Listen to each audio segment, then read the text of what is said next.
Coba fitur dengarkan berita di News Plus aplikasi RCTI Plus.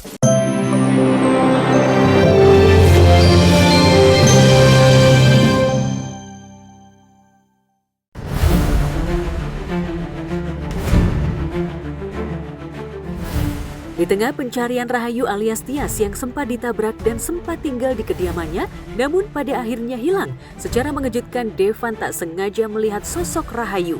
Anehnya, Rahayu jalan bersama dengan Jenny. Sontak saja pemandangan itu memantik rasa penasaran Devan hingga ia membuntuti Jenny hingga ke rumah. Loh, sekarang Bu Rahayu sama Jenny. Kok Bu Rahayu jalan sama Jenny? Apa mereka saling kenal? Gue harus tanya langsung. Aku juga nggak tahu kalau ternyata Devan tuh melihat aku dengan Bu Tias kan gitu. Tapi Devan tuh mengira, bahkan dia ngeliat itu kok Jenny bisa sama Bu Tias gitu. Akhirnya sampai Devan samperin aku, ikutin aku sampai ke rumah aku, penasaran.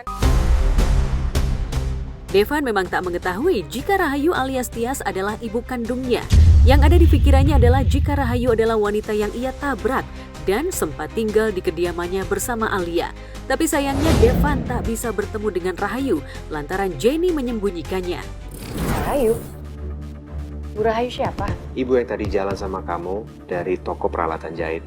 Aku tadi nggak sengaja ngeliat kamu di sana. Tapi aku benar nggak tahu Bu Rahayu siapa, Van.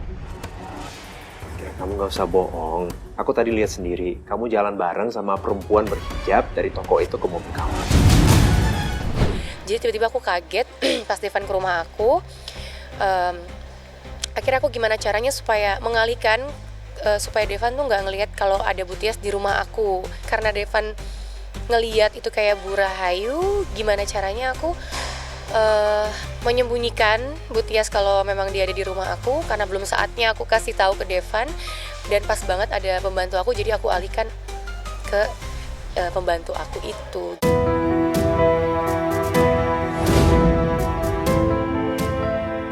Dan ternyata orang yang dicari Devan diam-diam tengah asyik membuat kebab. Linda Ramadanti, pemeran Rahayu alias Tias, sedikit melepas lelah dengan mencoba mencari kudapan khas Timur Tengah, kebab, di tengah lokasi syuting di kawasan Cibubur. Penasaran dengan cara membuatnya, Linda tertarik untuk mencoba meracik kebab yang dibelinya sendiri. Ya kayak gini, kalau misalnya habis pulang syuting, pulangnya cepet, terus cari deh jajanan pinggir jalan.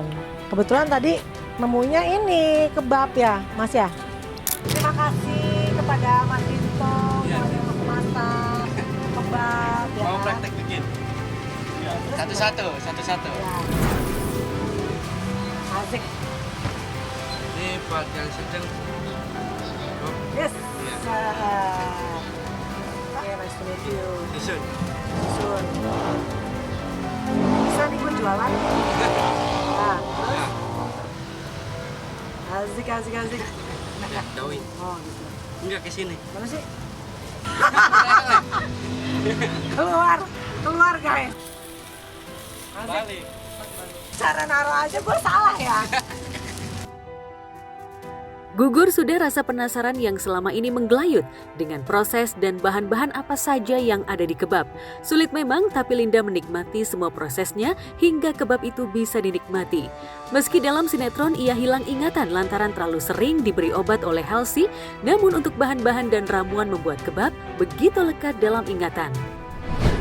Tapi sekarang nih emang kan aku lagi disuruh kurus.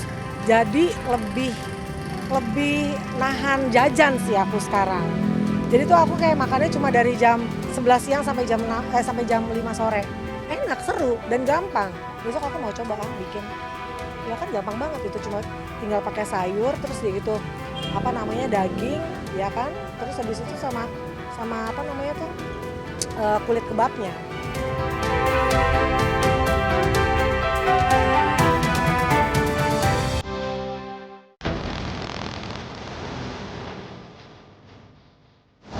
Di tempat terpisah, polemik ihwal gugatan para pencipta lagu kepada penyanyi terus bergulir.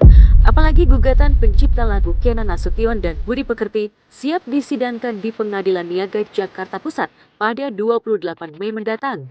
Gugatan Kenan dan Budi itu berkaitan penggunaan lagu Nuansa Bening yang dibawakan oleh Vidi Aldiano tanpa izin sejak 2008. Kenan Nasution dan Budi Pekerti meminta kami untuk melanjutkan masalah ini ke Pengadilan Niaga untuk mendapatkan kepastian hukum, ya. Tapi melihat dari sudah pernah ada penawaran, karena ngapain kita menawarkan ganti rugi kalau kita merasa tidak pernah melakukan pelanggaran hak cipta, kan begitu. Nah, hanya saja memang terkait dengan masalah besarannya yang belum ada titik temunya. Inilah yang membuat kami atas nama klien kami itu mengajukan gugatan, dan sidangnya nanti akan dilakukan, sidang pertamanya pada tanggal 28 Mei.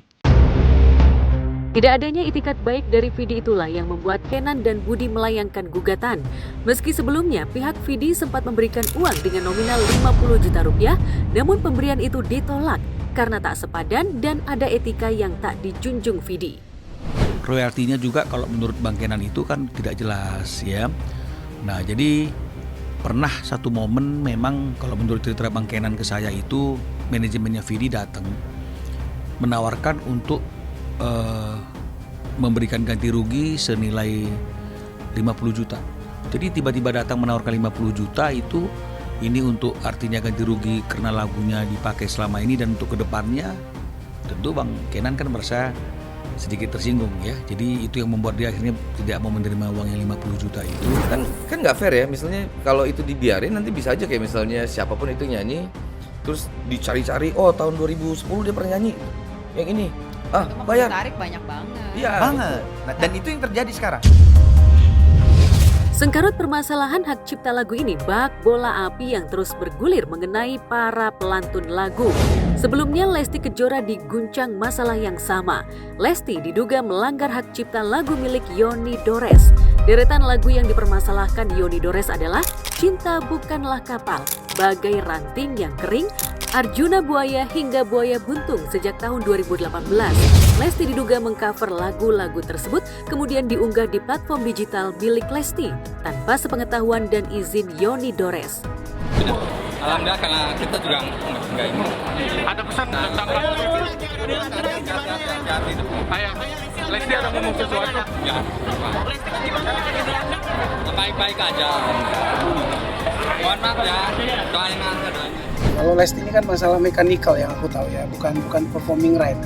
Nah, ini juga belum terinformasi sebenarnya banyak hal ke masyarakat. Sebenarnya ekosistem musik ini sedang tidak baik-baik saja. Ini karena aturannya nggak jelas. Seperti sekarang kan penyanyi dan pencipta ini menjadi seperti orang yang bermusuhan. Padahal ini kan kalau kita ngomong rumah tangga ini sebenarnya satu kakak. Tentu saja permasalahan hak cipta lagu ini bak benang kusut yang sulit diurai. Meski sudah ada lembaga sendiri yang mengatur, toh nyatanya para pencipta lagu tak pernah mendapatkan royalti atau haknya. Sisi positifnya ini adalah apapun itu, sekali lagi walaupun dibilang visi sama aksi ini berbeda, buat aku perjuangannya sama. Mau dibilang seperti apa perjuangan visi, perjuangan aku juga sebagai pencipta pengen semua pencipta mendapatkan haknya, tetapi di dalam lagu ini juga ada hak penyanyi yang juga harus dipikirkan gitu, gimana mereka nyaman menyanyikan lagu-lagu ciptaan itu.